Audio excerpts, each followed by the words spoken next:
John Ritter's sudden illness on the set of his TV show terrified his castmates, but the real shock came later when his wife insisted there was more than sickness behind his untimely demise. From the 1970s through the early 2000s, John Ritter lit up screens with his quick wit, flawless physical comedy, and uncanny charm. But behind the laughter and lovable characters was a man with a heart just as big as his talent. And when tragedy struck, the sudden loss of such a beloved figure left fans, and even Hollywood itself, reeling in disbelief. Performance was as natural to John Ritter as breathing, and although he improved his skills by the time he became a household name, the foundations were there from the beginning. Born on September 17, 1948, the art and skill of entertainment were already in his blood, as both his parents came from that world. His mother, Dorothy Faye, was an actress in westerns, and his father, Tex Ritter, was a singing cowboy. After graduating from high school, John made a surprising choice. Despite growing up surrounded by the sparkle of the entertainment world, he pursued a very different type of life for himself. He planned on a career in politics and enrolled at the University of Southern California to pursue a psychology major. But something just wasn't right.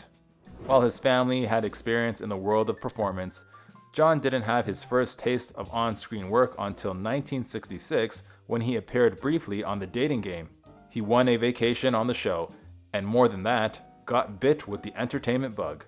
Shortly after, he joined an acting class, and soon enough, switched over to the USC School of Dramatic Arts with a major in theater arts. He finally found his flow, but everyone wasn't happy about his new life.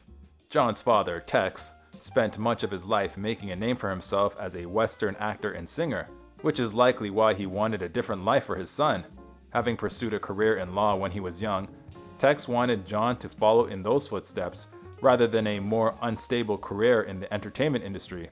But unfortunately for Tex, his son didn't seem to care. Despite his father's opposition, John seemed happy as he began studying his newly realized passion, and he jumped headfirst into every acting role he could get his hands on. Still in school, he trained through live performances, acting in plays around the world from the UK to Germany and the Netherlands. The best was yet to come, and it looked nothing like he likely expected. John's switch to studying theater wasn't only a fleeting hobby, and he saw his studies through to the end when he graduated in 1970. Before long, he got ridiculously lucky. In that same year, he booked a television role right away with the series Dan August, in which he played a campus revolutionary in one episode. And with that, he got on board the journey of a lifetime. In the early 1970s, John continued to work as much as he could in television, starting with small guest appearances in shows like MASH. In 1971, he booked his first movie role in the film The Barefoot Executive. But his real star power showed on TV, and in 1972, he joined the hit show The Waltons as a reoccurring character. With that move, he got an old naysayer on board his success train. John still maintained a relationship with his father until Tex sadly passed in 1974. However, before this loss, John was able to see some validation from his previously disapproving father. This change came about due to John's appearance on The Waltons, which reassured Tex of his son's career choice since. But even with that approval, his new role wasn't all it was cracked up to be. As the character of Reverend Matthew Fordwick on The Waltons, John wasn't a regular cast member but appeared in many episodes between 1972 and 1976. Unfortunately, it didn't provide him with a steady income, but it did free him up to seek other jobs. That's how he managed to have plenty of time to audition for a new little sitcom in the works. It changed his life forever. After beating out 50 other hopefuls in a grueling audition process, John Ritter landed the role of Jack Tripper in Three's Company. The quirky sitcom about a bachelor living with two women skyrocketed to instant success. Overnight, Ritter went from a familiar face to one of TV's most beloved stars. But while his charm and comedic chops seemed effortless, he didn't get all his parents' talents, especially the musical ones. As Three's Company was just getting off the ground and filming the first season, an issue came up as the studio had no one to sing the show's theme song. Taking a page out of sitcoms like All in the Family, they asked the cast to do it. John and his co-stars reluctantly agreed, but the result was so horrible that they abandoned the attempt after one afternoon. Unfortunately, the disharmony between cast members didn't stop here. According to biographer Chris Mann, the cast members of Three's Company appeared to have differing priorities. While John and his co-star Joyce DeWitt were more focused on their acting careers and creating a good show, their other co-star, Suzanne Summers, was more preoccupied with becoming a celebrity. As you can imagine, that eventually started some major issues. Summers' quest for fame was obvious, but in 1978, she took having a big head to a whole new level. Leading up to an issue of Newsweek that was going to feature them on the cover, Summers went behind John's and DeWitt's backs to have a photo shoot. One of these shots was then superimposed over the picture of all three of them without the other two knowing. Her co-stars didn't take it well. Despite the underlying tension, John and his co-stars were professionals and continued to film for 5 seasons, which is when everything truly started to go sour. Allegedly, at the urging of her husband, Summers went to the producers and insisted that they raise her pay per episode from $30,000 to $150,000. It was the straw that broke the camel's back. John tried his best to be cordial and accommodating during his time on Three's Company, despite any issues behind the scenes, but he eventually had enough. In the wake of Summers' demands for a pay increase and threats of litigation, her attitude became increasingly hostile, and John finally flat out refused to work with her anymore. Unfortunately for Summers, this situation didn't end as she hoped. The answers to Summers' demands was a hard no from the producers, so she had little choice but to begin the litigation process. Surprisingly, although everyone was likely choking down their bitterness, she didn't disappear from the show entirely during this time. Instead, the producers only included her voice, as her character called in from her parents' house. Ultimately, they made their decision. By the end of the whole situation, the higher-ups decided it wasn't worth it to keep her around and wrote her a character out, replacing her with one played by Jenny Lee Harrison. Somehow, despite all the issues, the show managed to stay a hit, for a while anyway. Even with all the drama behind the scenes bleeding into the show itself, Three's Company remained a popular sitcom in its time, and went on to have a total of 8 seasons. Still, nothing lasts forever, and while it survived for a bit after Summers' departure, decreased ratings forced the show to call it quits in 1984. Nonetheless, it remained an iconic moment in TV history, and thankfully for John, its achievements didn't go unnoticed. Although the show's ratings had gone down, Three's Company had left such an impact on pop culture that it still earned some recognition. While filming the final season, the sitcom won a People's Choice Award for Favorite TV Comedy Program, and John won a Golden Globe and an Emmy for his performance. Perhaps that explains what happened to his character next. Three's Company may have not performed so well toward the end of its life, but producers felt its world was one worth visiting. So, the same year as its predecessor's cancellation, the spin-off Three's a Crowd debuted, bringing back John's character, Jack Tripper, as he lived with his girlfriend and operated his own bistro. Regrettably, this created more tension. The producers planned for the spin-off early on and began auditions for Jack Tripper's girlfriend while still filming Three's Company, hoping to introduce her in the final season, but they kept things on the down low. John never told his co-star Joyce about the new show. Once she found out about the spin-off, she couldn't help but feel betrayed by yet another castmate. All things considered, perhaps it just slipped John's mind, considering what was happening in his personal life. As a household name in television, John crossed paths with many others in the industry, but some were more special than others. Nancy Morgan was another budding performer in Hollywood, and after she met John, they quickly fell in love. Marrying in October 1977, the couple would be fortunate enough to work together on several projects. The Three's a Crowd spin-off didn't impress, ending up on the cutting room floor after only a year, but John wasn't done with TV. In 1987, He made a comeback as the star of the series Hooperman, a comedy drama which followed Detective Harry Hooperman as he solved the mysteries and found love. With this new role, John finally showed that he had lots more to offer than slapstick comedy. With Hooperman, John was also able to utilize his comedic talents, but the series also took him in more dramatic directions. Even so, his performance was met with the usual praise from fans and earned him a lot of attention during award season. Aside from receiving Emmy and Golden Globe nominations, he won a People's Choice Award for his performance. Following this, he played parts that were even more bizarre. After Hooperman finished, John wanted a change of pace and took another step back from the world of TV shows to focus on his film career. Over the rest of the 1980s and the early 1990s, he explored numerous other projects, including comedic films like Problem Child, as well as more serious stories such as Stephen King's It. Luckily for him, he had also reached a point where his fame alone booked him some unforgettable roles. Although most of John's fame stemmed from Three's Company, his projects since had kept him relevant, especially as fans of his went on to create their own shows. As a result, he received invitations to guest star in various series, including Buffy the Vampire Slayer and Scrubs, the latter of which was due to actor Zach Braff specifically requesting that John play his dad. Meanwhile, his personal life was becoming more turbulent.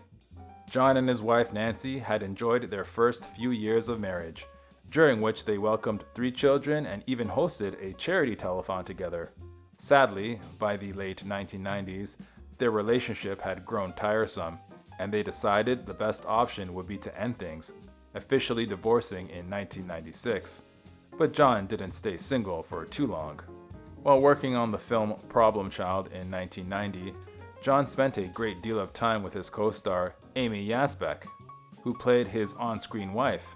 Their friendship continued over the years, allegedly only blooming into something more once John and his first wife divorced. Whether or not you believe that version of events, the two married in 1999, a year after welcoming their only child. When it came to his acting career, John decided to take a trip back to his roots. John seemed to love working on screen, whether in films or TV, but in the year following his second marriage, he greeted the new millennium by returning to where it all started. Committing himself to Broadway, he joined the cast of Neil Simon's The Dinner Party, which earned him a Theatre World Award during its run of 364 performances. Still, another iconic role was on the horizon. Even in the latter part of his career, John hadn't finished taking the television world by storm, as he soon joined the 2002 sitcom 8 Simple Rules for Dating My Teenage Daughter. This series had him playing the typical TV dad, but introduced him to a whole new generation of audiences, who naturally grew to love him just as much. It seemed there wasn't an audience he couldn't win over, which he proved with another, more childlike role. By this point, John wasn't a stranger to acting in serious roles or even raunchy comedies, but starting in 2000, he decided to take a more wholesome route, taking on the mantle of one of the most beloved children's characters at the time. John voiced the titular Pooch in the animated series Clifford the Big Red Dog. Around this time, in a nice twist of fate, he was able to repair an old friendship. So much time had passed since all the ugliness behind the scenes of Three's Company, but John still wanted to set things right. According to his former co-star, Suzanne Summers, John called her salon in 2003 and told her that he forgave her.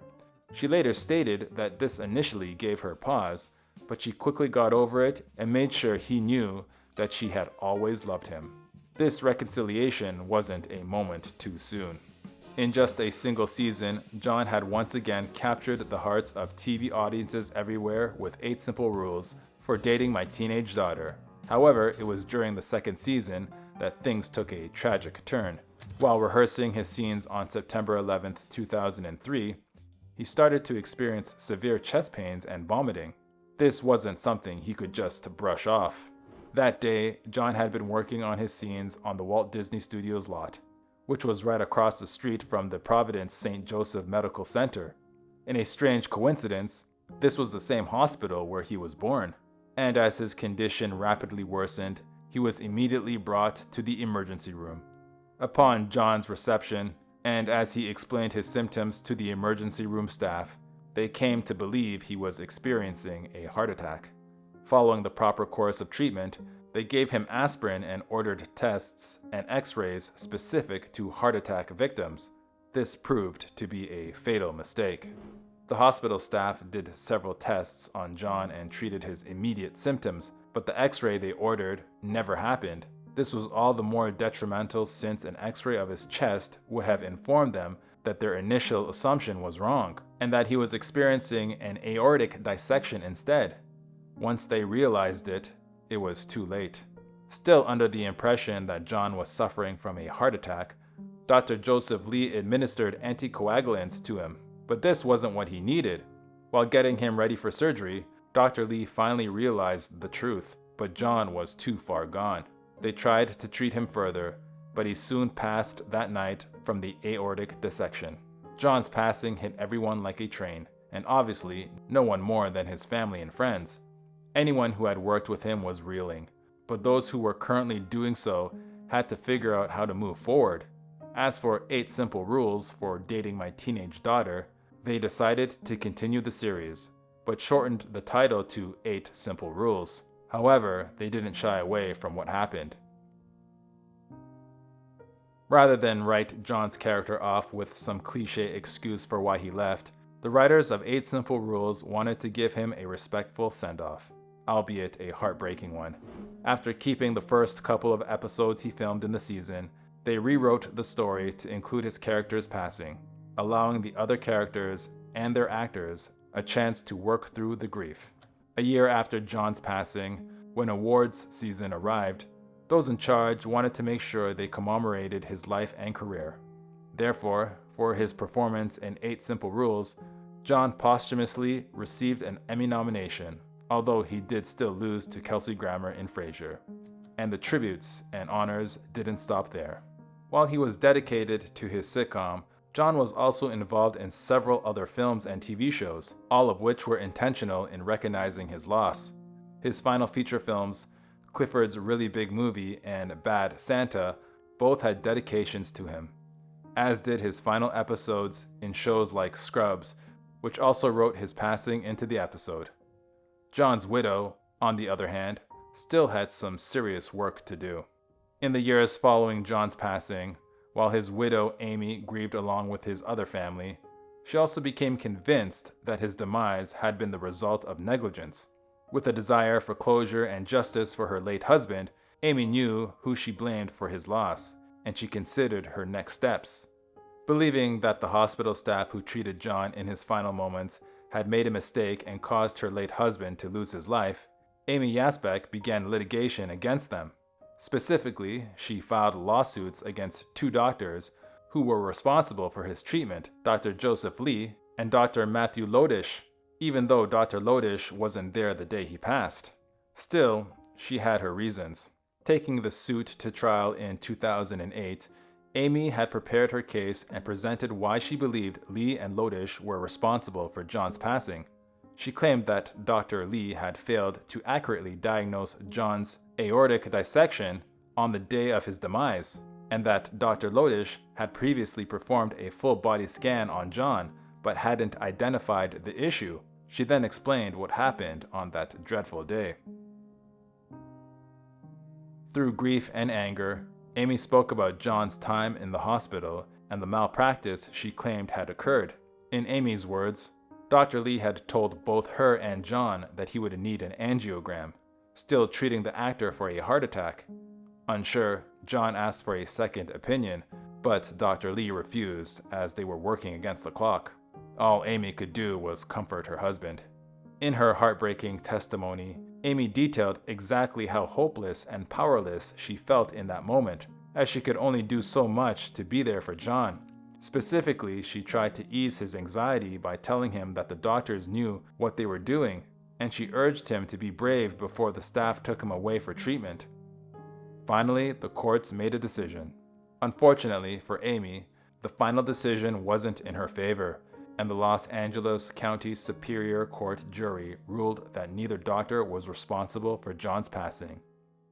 John Ritter affected the millions of people who followed his career, even though they never met him, and his wife wanted to keep that going even after his passing. In his memory, she established the John Ritter Foundation to raise awareness and support research into thoracic and aortic disease. Wanting to help others avoid the same issues, the foundation also published Ritter's rules to help people identify an aortic dissection if it happens. If you enjoyed this Factinate video, give it a thumbs up and subscribe for more incredible stories. Want a say in who we cover next? Join our membership program through the link in the description for exclusive perks. Your support means everything to us. Thanks for watching, and we'll see you on the next one.